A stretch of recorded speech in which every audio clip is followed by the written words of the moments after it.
Hi hello foodies, welcome to అమ్మమ్మ చేతి గోరుముద్ద. ఈరోజు ఎన్నో హెల్త్ బెనిఫిట్స్ ఉండే తామర గింజల కూర అంటే పూల్ మకానా కర్రీ ఏ విధంగా తయారు చేయాలో చూసేద్దాం. ఈ కూర తినడం వల్ల బీపీ పేషెంట్స్కి బీపీ అనేది చాలా కంట్రోల్లో ఉంటుంది. అట్లానే గోంగూర వల్ల మనకి ఐరన్ అనేది అంటే రక్తం అనేది బాడీలో బాగా పెరుగుతుంది.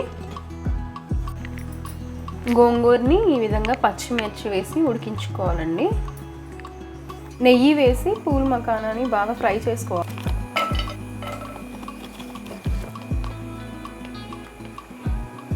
ఇప్పుడు బాగా ఫ్రై చేసుకోవాలి.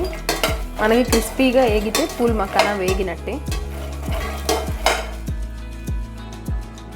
ఇప్పుడు పూల్ మకానా వేగిందో లేదో తెలుసుకోవడానికి మనము చేతితో నిలిపితే ఇట్లా అయిపోవాలి, మెత్తగా పిండి పిండిగా అయిపోవాలి. ఈ విధంగా అయిపోతే పూల్ మకానా వేగినట్టే. ఇప్పుడు ఫస్ట్ కరివేపాకు వేసి ఫ్రై చేసుకుందాము.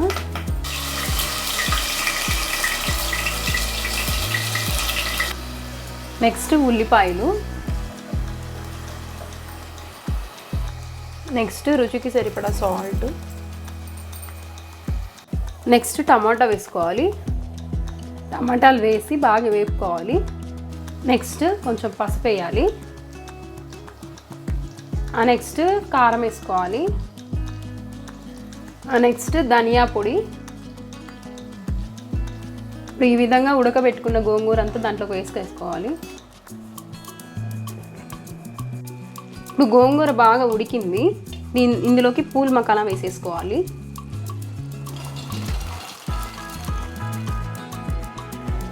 ఇంతేనండి, మనకి తామర గింజల కూర రెడీ అయిపోయింది. ఈ వీడియో మీకు నచ్చినట్లయితే లైక్ చేయండి, షేర్ చేయండి, సబ్స్క్రైబ్ చేయండి. మన ఛానల్ నేమ్ గుర్తుంది కదా, అమ్మమ్మ చేతి గోరుముద్ద.